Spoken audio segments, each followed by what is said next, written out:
നമസ്തേ നമസ്തേ നമസ്തേ. ശ്രീ മഹാദേവൻ എല്ലാവരും അനുഗ്രഹിക്കട്ടെ. എല്ലാ ഗുണങ്ങളും ഐശ്വര്യങ്ങളും സമൃദ്ധിയും എല്ലാം ഭഗവാൻ തരട്ടെ.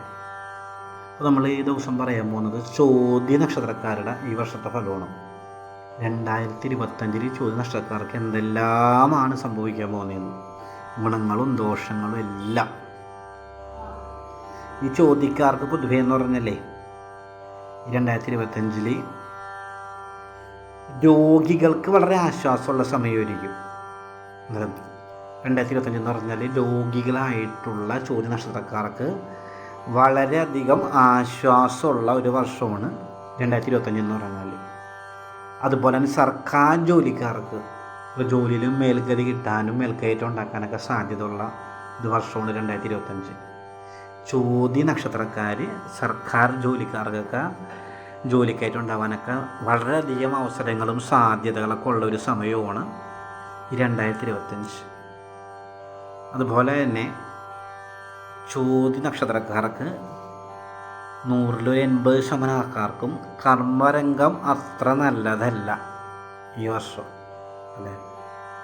പല രീതിയിലുള്ള മാനസിക ക്ലേശങ്ങളും ബുദ്ധിമുട്ടുകളും തൊഴിൽ തടസ്സങ്ങളൊക്കെ നേരിടാൻ സാധ്യതയുണ്ട് 2025 എന്ന് പറഞ്ഞാൽ. അതുപോലെ തന്നെ പോലീസ് കേസ് കാര്യങ്ങൾ വന്നു ചേരാൻ സാധ്യതയുണ്ട് ചില ചോദ്യക്കാർക്ക്. നമ്മുടെ പരിസരവാസികളായിട്ടും ബന്ധുമിത്രങ്ങളൊക്കെ ആയിട്ട് കലഹിച്ച് പോലീസ് കേസൊക്കെ ആവാനുള്ള സാധ്യതകളുണ്ട്. അപകീർത്തി അപവാദങ്ങളൊക്കെ കേൾക്കാനുള്ള സാധ്യതയുണ്ട് ചോദ്യക്കാർക്ക് ഈ വർഷക്കാലം.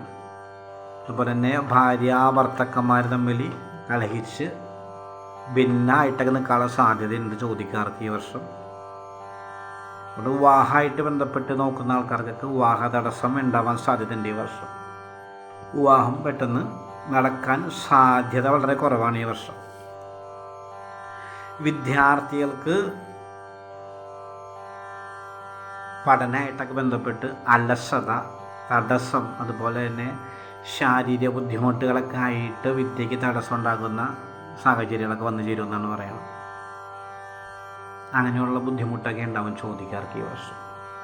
അതുപോലെ തന്നെ താമസിക്കുന്ന വീടും സ്ഥലവും വിൽക്കാൻ താല്പര്യമുള്ള ആൾക്കാർ, വിൽക്കാൻ ശ്രമിക്കുന്ന ആൾക്കാർക്കൊക്കെ അതൊക്കെ നടക്കാൻ സാധ്യതയുണ്ട്. അതിനൊന്നും വലിയ താമസമില്ലാതെ അതൊക്കെ നടക്കാൻ സാധ്യതകളുണ്ട്.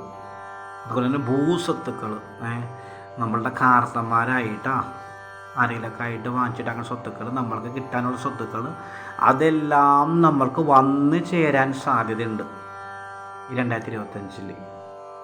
അങ്ങനെയുള്ള അനവധി ഗുണങ്ങൾ പറയുന്നുണ്ട്. സ്വർണ്ണാഭരണങ്ങൾ വാങ്ങിച്ചു വെക്കാൻ സാധ്യതയുണ്ട്. പുതിയ വാഹനങ്ങൾ വാങ്ങിക്കാൻ താല്പര്യമുള്ളവർക്ക് വാഹനം വാങ്ങിക്കാൻ സാധിക്കും. ഇതൊക്കെ നടക്കുന്നൊരു വർഷമാണ് 2025 ചോദ്യ നക്ഷത്രക്കാർക്ക്.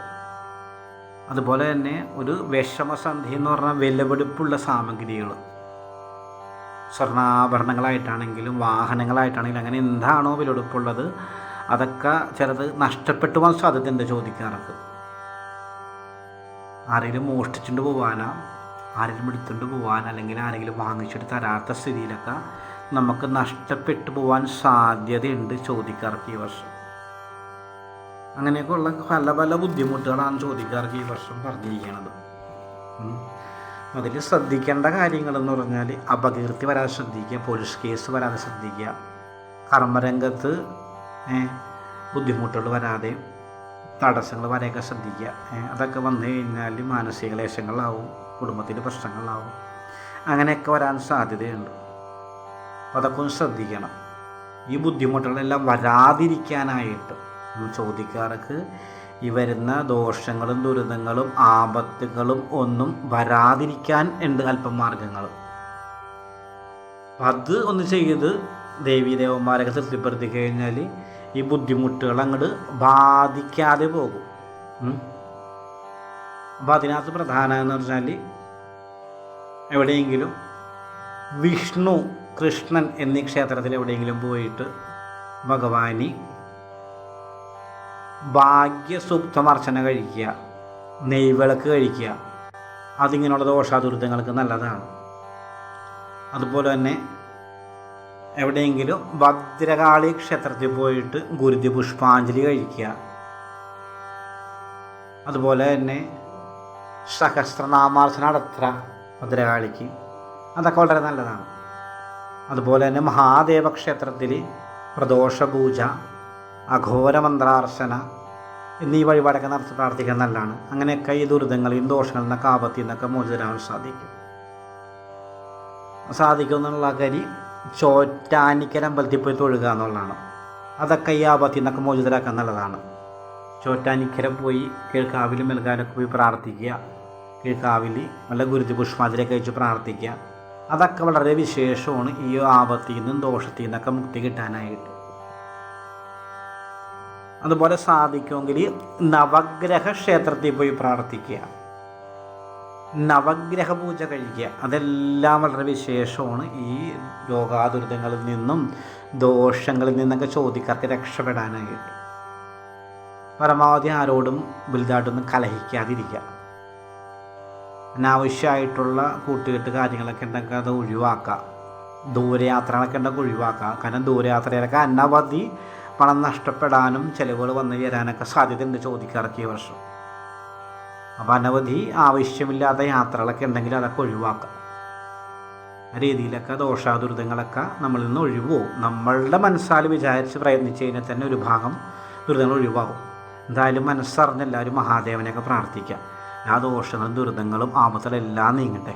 എല്ലാവർക്കും വേണ്ടി പ്രാർത്ഥിക്കുന്നുണ്ട്. എല്ലാ ദോഷങ്ങളും ദുരിതങ്ങളും ആപത്തുകളെല്ലാം ദൈവം നീക്കിത്തരും, ഒരു സംശയവും വേണ്ട.